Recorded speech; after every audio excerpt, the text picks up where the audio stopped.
Hello, welcome to Spoken Word Intermediate course. Today is your seventh lesson. Before going to the lesson, look at what we have done so far. හරි අපි ඉන්නේ අද 7 වෙනි lesson එකේ 7 වෙනි lesson එකට යන්න කලින් අපි බලමු lessons 6කින් අපි මොනවද කරේ කියලා ඉතාමත් ඉක්මනට. Lesson number 1 verb variation. අපි පළවෙනි lesson එකේ ක්‍රියාපදයක verb forms අය හදන ප්‍රධානම ක්‍රමය ඉගෙනුවා. බලන්න මේ විදිහට verb forms අය හදන්න පුළුවන්ද කියලා බැරනම් යන්න lesson number 1 එකට. අපි දෙවන දවසේ වාට ඉගෙනුවා active voice tenses 12 නාමිකව හැදෙන හැටි. බලන්න මේ tenses 12. ඔයාලා tenses 12 හදන හැටි දන්නේ නැත්නම් නාමිකව යන්න lesson number 2 එකට ගිහිල්ලා බලන්න. අපි තුන්වෙනි දවසේ වාට ඉගෙනුවා subjective pronouns. මේ බලන්න මේ subjective pronouns 8. මේ subjective pronouns වල සිංහලෙන් නෙමෙයි ඉංග්‍රීසියෙන් කොහොමද ඉගෙන ගන්න කියලා අපි ඉගෙනුවා. යන්න lesson number 3 එකට ගිහිල්ලා බලන්න ඒක දන්නේ නැත්නම්. right lesson number 4. lesson number 4 එකේ අපි වාට objective pronouns ටික ඉගෙනුවා. මෙන්න මේ objective pronouns ටික. සිංහලෙන් මට කිව්වම අයිද මීද කියලා හිත ඉන්න එපා. යන්න lesson number 4 එකට හරියට ඉගෙන ගන්න objective pronouns ටික. lesson number 5 එකේ අපි වාට පළවෙනි table එක ඉගෙනුවා. ටේබල් එකක් කියන්නේ මොකක්ද? ටේබල් එකේ මොනවද උගන්වන්නේ? ඒ සියල්ල ඔයාට ඒ lesson එකේ බලන්න පුළුවන්. යන්න simple table එකට ඒ කියන්නේ lesson number 5 එකට ගිහිල්ලා ඉගෙන ගන්න simple tenses ටික හදන්නේ කොහොමද කියලා. right lesson number 6 එකේදී අපි ඔයාට ඉගෙනුවා continuous table එක. අන්න යන්න lesson number 6 එකට continuous verb එක හදන හැටි ඉගෙන ගන්න ඒ lesson එකට ගිහිල්ලා. හරි අපි අද ඉන්නේ 7 වෙනි lesson එකේ. යමු lesson එකට. හරි අපි අද ඉන්නේ 7 වෙනි lesson එකේ 3 වෙනි table එකේ. මොකක්ද table එකක් කියලා කියන්නේ? අපි ඔයාලට tables වලින් උගන්වන්නේ. ඔයා දන්නවා වාක්‍යයක් නිර්මාණය කරනකොට word order එකක් තියෙනවා. word order එක තමයි subject, verb, rest. වාක්‍ය කර්තෘගෙන් පටන්ගෙන ක්‍රියාපදේ ලියලා වාක්‍ය තුරු දෙක ලියනවා. මෙන්න මේ දෙවනුවට ලියන verb එක ලියන හැටි තමයි ඔයා table එකෙන් ඉගෙන ගන්නේ. table එක කොටස් තුනයි. පළවෙනි කොටස present, දෙවෙනි කොටස past, තුන්වෙනි කොටස future තමයි ඔයා ඉගෙන ගන්නේ. table එකේ නම උඩින් තියෙනවා. උදාහරණයක් විදියට ඔයා පස්වෙනි lesson එකේ ඉගෙන ගත්තේ simple table එක. එතකොට පළවෙනි කොටුවෙන් simple present tense ලියන හැටි, දෙවෙනි කොටුවෙන් simple past ලියන හැටි, තුන්වෙනි කොටුවෙන් simple future ලියන හැටි. ඔයා හයවෙනි lesson එකේ ඉගෙන ගත්තේ continuous table එක. ඒ table එකේ පළවෙනි තීරුවෙන් present continuous ලියන හැටි, දෙවෙනි තීරුවෙන් past continuous ලියන හැටි, තුන්වෙනි තීරුවෙන් future continuous ලියන හැටි ඔයා ඉගෙන ගත්තා. අපි අද කරන්නේ perfect table එක. එතකොට පළවෙනි තීරුවෙන් present perfect ක්‍රියාපදේ ලියන හැටි, දෙවෙනි තීරුවෙන් past perfect ක්‍රියාපදේ ලියන හැටි, තුන්වෙනි තීරුවෙන් future perfect ක්‍රියාපදේ ලියන හැටි තමයි අපි ඉගෙන ගන්නේ. හරි අපි rhythm එකක් දිගේ යන්නේ. එහෙනම් අපි බලමු කොහොමද පරණ පාඩම් ටික මේකට connect කරන්නේ කියලා. මුලින්ම ඔයා කරන්න ඕන පෙර පරිදිම speak කියන ක්‍රියාපදයේ verb forms 6 ගන්න. මේ විදිහට speak, speaks, spoke, will speak, speaking, spoken. මේ විදිහට verb forms 6 හැදුවා. ඊට පස්සේ අපි කරන්නේ මේ verbs ටික අරගෙන table එක පුරවනවා. එතකොට අපි ඉන්නේ අද 3 වෙනි table එකේනේ. එතකොට මේ verb forms 6න් present plural, present singular කියන verbs දෙක simple table එකේ පළවෙනි තීරුවට ගත්තා. ඒ කියන්නේ simple present tense ලියන්න. මේක spoke කියන අතීත පදය ගත්තා simple table එකේ දෙවෙනි තීරුව පුරවන්න. ඒ කියන්නේ simple past tense පුරවන්න. මේකේ will speak කියන future form එක ගත්තා simple table එකේම තුන්වෙනි තීරුව පුරවන්න. ඒ කියන්නේ simple future පුරවන්න. ඔයා දන්නවා මේ verbs වලින් මේ speaking සහ spoken කියන්නේ non finite forms. මොනවද non finite forms කිව්වේ? verb එකෙන් ස්වරූපය පමණක් ප්‍රකාශ කරන, කාලය ප්‍රකාශ නොකරන. මොනවද ස්වරූප? simple, continuous, perfect, perfect continuous. මොනවද කාල? present, past, future. එතකොට අපි speaking කියන එක ගන්නෙ continuous පුරවන්න. අන්න මං කිව්වේ කොහොමද continuous පුරවන්න. කාලය කිව්වේ නෑනේ present, past, future ද කියලා. ඕනම continuous එකක්. එතකොට continuous table එකේ තීරු තුනටම speaking අවශ්‍යයි. හේතුව තමයි තුනම continuous නිසා. නමුත් ඔයා දන්නවා ස්පීකින් වලට විතරක් verb එක සම්පූර්ණ වෙන්නේ නැහැ. මොකද ස්පීකින් කාලය කියවුන්නේ නැහැ. ඒ නිසා අපි උපකාරක ක්‍රියාපදයක් මගින් කාලය ප්‍රකාශ කරනවා. continuous වාක් වලට අපිට උදව් කරන්නේ be කියන පදය. ඒතර be ගේ වර්තමාන පද am is are present වලටත්, be ගේ අතීත පද was were past වලටත්, be ගේ future form will be future වලටත් ගත්තා. එහෙනම් am is are speaking present continuous, was were speaking past continuous, will be speaking future continuous වලටත් අපි භාවිතා කරනවා. අන්නේ විදියට verb forms 5ක්ම අපි භාවිතා කරා මුල් ටේබල් දෙකට. දැන් අපිට තියෙන්නේ perfect table එක පුරවන්න. perfect table එක නොහොත් පූර්ණ කාලේ පුරවන්නේ අතීත කෘදන්තය අරගෙන. එතකොට අතීත කෘදන්තයත් non finite. මොනවද non finite කිව්වේ? verb form එකකින් ස්වරූපය ප්‍රකාශ වන නමුත් කාලය ප්‍රකාශ නොවන. එතකොට අතීත කෘදන්තයෙන් මොකද්ද පෙන්නන ස්වරූපය මේ ටේබල් එකේ? perfect නොහොත් පූර්ණ කාලය. එතකොට මේ ටේබල් එකේ තීරු තුනටම ස්පෝකන් අවශ්‍යයි. තුනම perfect නිසා. නමුත් I spoken කියලා අපිට කියන්න බෑ verb එක අසම්පූර්ණ නිසා. මොකක්ද අසම්පූර්ණතාවයට හේතුව? කාලය ප්‍රකාශ වෙලා නැහැ. අර continuous ටේබල් එකට වගේම මේ perfect table එකටත් උපකාරක පදයක් අපි ගේන්නේ have. එතකොට have ගේ කාල තුන බලන්න present have has, past had, future will have. එතකොට have has spoken present perfect, had spoken past perfect, will have spoken future perfect. දැන් ළමයෙක් හිතන්න පුළුවන් මොකක්ද මේකේ තේරුම කියලා. Learn English in English. What you are doing here, you are learning how to make this grammatically. ඔයා මෙතන ඉගෙන ගන්න මේක හදන්නේ කොහොමද ව්‍යාකරණිකව එච්චරයි. වෙන මොකුත් හිතන්න එපා. අපි step by step යමු.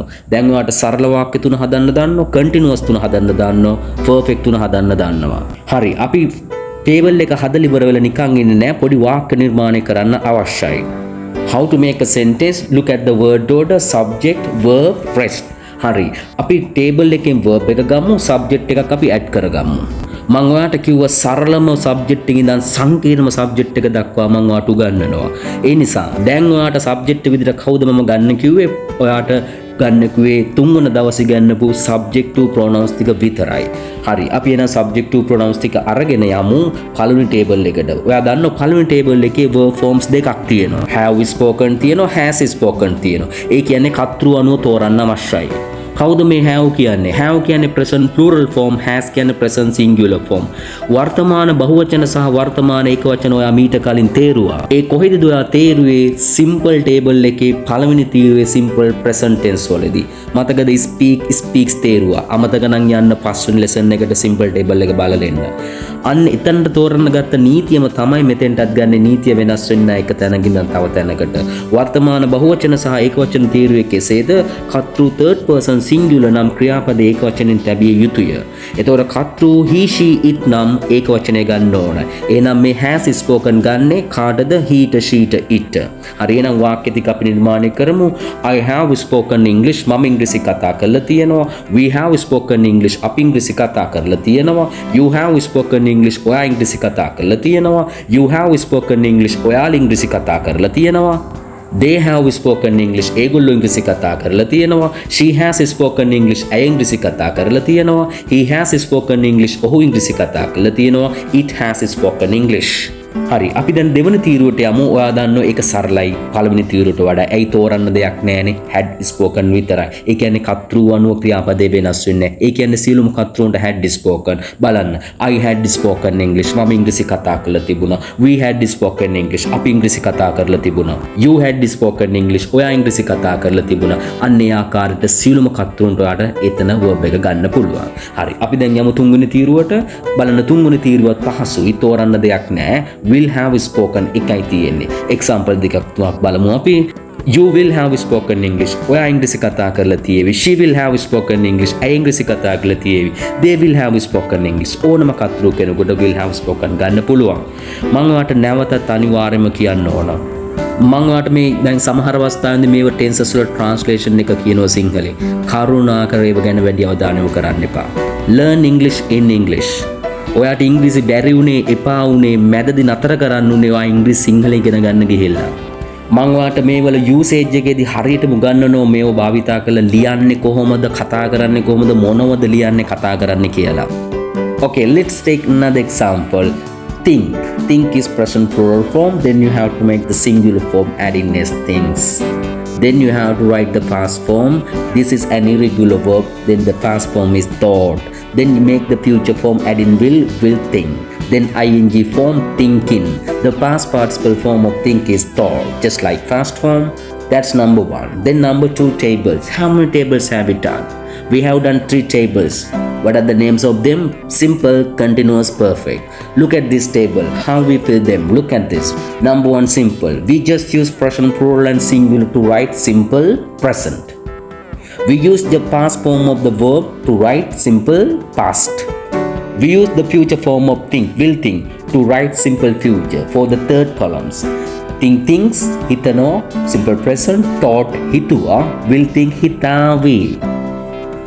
That's table number 1. Then table number 2, continuous. How do we indicate continuous? Using ing form. Ing is a non-finite form. Why it is called non-finite? Because it does not tell us the time. Then we use be verb as a helping verb to indicate time. Then the present form of be amisa with thinking to write present continuous. Then past form of be verse verb to write past continuous with thinking, verse verb thinking. Then the future form of be will be to write future continuous with thinking. Amisa thinking hitaming in no, verse verb thinking hitaming hitia will be thinking hitaming in the EV. Then we use the past participle form of the verb thought to fill in the perfect table.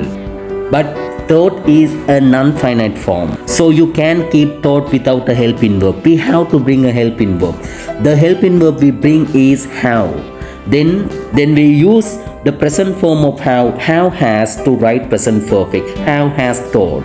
Then we use the past form of have had to write past perfect, had thought. Then we use the future form of have will have to write future perfect. Have has thought hitala tiyenawa, had thought hitala tibuna, will have thought hitala tiyevi. That's how we fill in the tables. Then come to the number 3. Then we have to write some sentences according to the word order. What is the word order? Subject, verb, phrase. Simple present tense. We have 2 words. Then we have to select the right verb form according to the subject. When the subject is third person, we have to use the singular form. Right, here I'm gonna take she as the subject. She is the third person singular. Then we have to use thinks. She thinks ayahitano. Then come to the second column of the first table, thought. She thought ayahitua. Third one, she will think ayahitavi. Come to the second table, amissa thinking. The subject is she. Then she is thinking ayahitaming inne. Come to the second column of the second table. She was thinking ayahitaming hitia. Then future continuous, she will be thinking ayahitaming devi. Then come to the third table, perfect table. You have to select according to the subject. Have has according to the subject. Subject is third person singular. Then please use has, the singular verb form. Then she has thought ayahitala tiyanwa. Then she had thought ayahitala tibuna. And the last column, she will have thought ayahitala tiyevi. That's how we write sentences. That's how we speak in English. හරි අන්න ඒ විදිහට ඔයා දන්න verb ටිකක් අරගෙන verb forms හද මේ දක්වා කරපු table පුරව ওই විදිහට සරල වාක්‍ය ටිකක් හදන්න පුරුදු වෙන්න. මම ඔයාට මේ දැන් කරගෙන යන්නේ basic ටික වුණා මම ඔයාට කියන්නම් මේ භාෂාව කොහොමද ඔයා advanced English ටික අල්ලගන්නේ කියලා. ඔයා learn English in English කියන එක මතක තියාගන්න. මම ඔයා අනිවාර්යයෙන්ම English වලින් perfect කරනවා sure. ඔයා කරන්න තියෙන්නේ මේ පොඩි පාඩම් තමයි. සමහර අයට මේ පොඩි පාඩම් මම දන්නවා. නමුත් ඔයා මේ ටික ඉගෙනගෙන පොඩ එන්න. ඔයා හිතන මට්ටමේ ඇඩ්වාන්ස් ඉංග්‍රීසි වලට එන්න මේ මගේ පාර දිගේ එන්න ඕන. එක සැරේට ඇඩ්වාන්ස් ඉංග්‍රීසි වලට ආවොත් මම උගන්වන ක්‍රමයක් එක්ක ඔයා දන්නේ නැහැ කොහොමද ඒක අල්ලගන්නේ කියලා. ඒ නිසා ඔයාට නිකන් ඔයා ජොබ් එකට යන කෙනෙක් වෙන්න පුළුවන් ඔයා ඇඩ්වාන්ස් මොනවා හරි වෙනත් විෂයක් ඇඩ්වාන්ස් ඉගෙන ගන්න කෙනෙක් වෙන්න පුළුවන්. කවුරු හරි ඉස්කෝලේ කෙනෙක් වෙන්න පුළුවන්. විශ්වවිද්‍යාල සිසුවෙක් වෙන්න පුළුවන්. ඔයාට ෆ්‍රී ටයිම් මේක බලන්න. මම ලොකු වීඩියෝස් දාන්නේ විනාඩි 15 20 මම පොඩ්ඩේ. ඔයා හිතනවා ඇති සමහරට ගොඩක් ඉගෙන ගත්තම ගොඩක් පුළුවන් වෙනකොට නෑ පොඩ්ඩක් ඉන්න. සමහර සංකීර්ණ දේවල් ඔයාට ලොකු නෝට්ස් වලින් ලොකු කතන්දර වලින් පැය ගානක් උගන්නලා ගන්නන්න පුළුවන්. හැබැයි දක්ෂ ගුරුවරයෙක්ට පුළුවන් ඒ ලොකු කතන්දරේ විනාඩි 5කින් 10කින් වැඩේ කරලා දෙන්න. ඒ නිසා අපි පොඩි වීඩියෝස් වලින් මේ භාෂාව ඉවර කරගමු. ඔයා දන්නේම නැත්නම් ඔයා වෙන කෝස් එකක් කරනවා ඒවට යන්න. ඒවට යන ගමන් නිකන් බලන්න මේවා. ඔයාලා බලන්න මොනවද වෙන්නේ කියලා පොඩ්ඩ ඉස්සරහට යනකොට. හරි අපි එහෙනම් නැවත වීඩියෝ එකකින් හම්බ වෙමු. මතක තියාගන්න අපි verb forms අය හදලා tables 3ක් පුරවලා තියෙන්නේ. අපි ඊළඟ table එක එනවා. අපි ඊට පස්සේ භාෂාවෙත් ටික ඉස්සරහට යනවා. හරි අපි එහෙනම් නැවත ඔයාට අලුත් වීඩියෝ එකකින් හමු වෙමු. So it's time to say goodbye for now and thank you very much for subscribing us and never forget to subscribe. Okay, thank you very much. Spoken way.